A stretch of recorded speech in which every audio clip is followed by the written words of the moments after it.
Ini adalah kawanan bebek. Mereka adalah ternak yang berisik, namun sangat mudah diatur. Di Indonesia, kita biasa membagi-bagi hewan ternak ini ke dalam dua nama. Ini adalah bebek sejati, dan ini adalah itik. Namun, biar nggak ribet, dalam video ini, saya hanya akan menyebutkan satu nama untuk keduanya, yaitu bebek. Saya harap penonton dapat memakluminya. Kawanan bebek ini akan membawa kita ke Vietnam, tempat di mana banyak masyarakat di sana menggantungkan hidup mereka dari hiruk-pikuk kawanan unggas ini. Bebek mungkin bukan merupakan sektor peternakan utama di Vietnam, namun dalam beberapa tahun terakhir, industri peternakan bebek di Vietnam tumbuh dengan sangat signifikan. Bebek memiliki siklus reproduksi yang cepat, sehingga dapat menghasilkan telur dan daging dalam jumlah yang sangat besar. Selain itu, pakan bebek relatif murah dan mudah didapat di Vietnam. Pada tahun 2017, diperkirakan jumlah bebek yang diternakan di Vietnam berada di kisaran 10 juta ekor. Dan pada tahun 2022, jumlahnya tumbuh menjadi sekitar 60 juta ekor. Hal ini sekaligus menjadikan Vietnam sebagai produsen bebek terbesar kedua di Asia Tenggara di belakang Myanmar. Alasan dari pertumbuhan eksponensial pada peternakan bebek di Vietnam adalah karena terjadinya wabah African Swine Fever atau ASF. Vietnam is struggling to contain an outbreak of the African swine fever. ASF tidak berbahaya bagi manusia, tetapi sangat berakibat fatal bagi ternak babi. Wabah ini pertama kali diketahui berasal dari Afrika sebelum menyebar ke Eropa, kemudian Asia. Dan saat menjangkit di Vietnam sejak 2019, wabah ini telah membunuh puluhan juta babi di sana. ASF telah memberikan pukulan telak yang nyaris mematikan industri peternakan babi di Vietnam. Meskipun pemerintah perlahan telah menemukan berbagai solusi bagi wabah ini, namun tetap saja ASF telah meninggalkan trauma mendalam bagi ribuan peternak babi yang telah terdampak. Maka dari itu, ribuan peternak yang dahulu mengandalkan babi sebagai ternak utama, kini banyak yang beralih menjadi peternak bebek. Pertumbuhan paling signifikan terjadi dalam rentang waktu 2020 sampai 2022. Meskipun pertumbuhan eksponensial peternakan bebek baru terjadi dalam beberapa tahun terakhir di seluruh Vietnam, namun terkhusus di wilayah Delta Mekong, peternak bebek telah lama dianggap sebagai profesi yang mendatangkan perbaikan ekonomi bagi masyarakat di sana. Delta Mekong adalah sebuah wilayah di barat daya Vietnam di mana sungai Mekong mengalir. Wilayah Delta Mekong mencangkup porsi besar dari barat daya Vietnam dengan wilayah seluas 40.000 km persegi.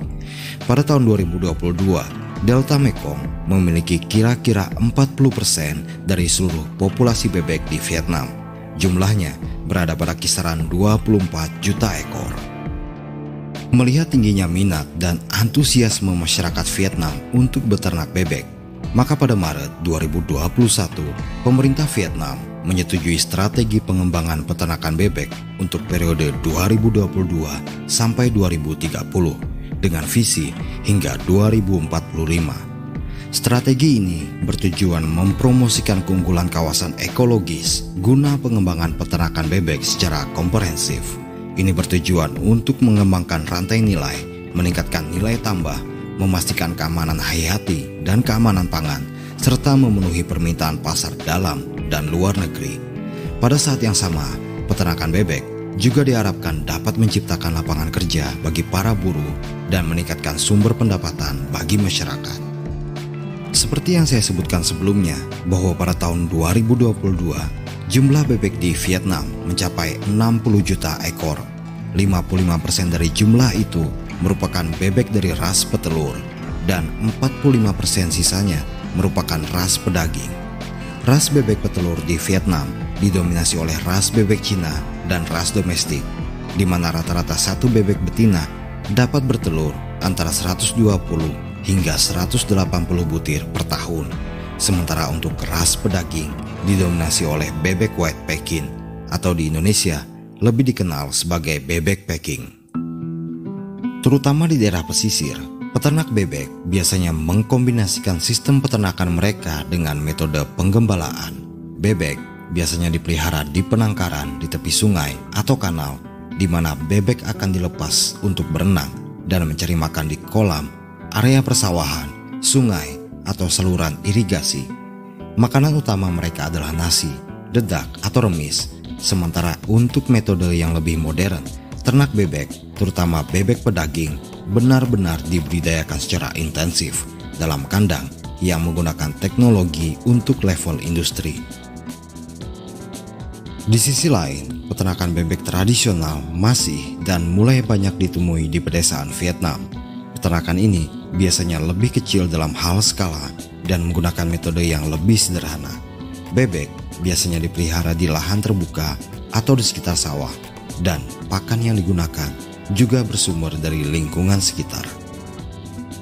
Dalam beberapa tahun terakhir, produk bebek di Vietnam meningkat secara signifikan, terutama di bagian industri telur.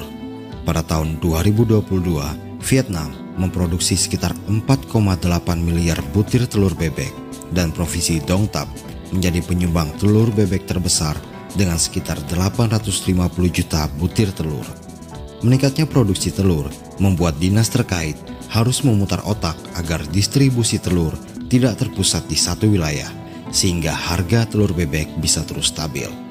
Upaya ekspor telur bebek juga diperkuat, baik itu ekspor dalam bentuk telur segar maupun telur asin. Di Delta Mekong, banyak orang juga mengintegrasikan ternak bebek mereka dengan budidaya padi. Sistem budidaya ini bertujuan untuk memfasilitasi adaptasi lingkungan dalam budidaya padi dan untuk berkontribusi mengurangi penggunaan pestisida serta meningkatkan pendapatan tambahan bagi petani. Mengintegrasikan bebek dalam pertanian padi di Delta Mekong telah terbukti mampu meningkatkan pendapatan bersih hingga 20%. Sebelum penerapan sistem bebek dan padi, banyak petani sangat bergantung pada penggunaan moluskisida dan pestisida sintetis lainnya untuk menghilangkan hama padi seperti keong mas. Tetapi waktu telah menunjukkan bahwa penggunaan pestisida sangat mahal, menyebabkan bahaya kesehatan dan tidak ramah lingkungan. Mengintegrasikan bebek ke dalam pertanian padi juga dikenal sebagai metode Aigamu. Ini merupakan sistem budidaya padi yang sudah ada sejak periode Jepang kuno, namun dikembangkan dan diperkenalkan kembali pada tahun 1989 oleh Takao Furuno. Praktek ini juga dapat sedikit mengurangi biaya pupuk karena aktivitas bebek di lahan persawahan akan secara alami membantu menyuburkan tanah.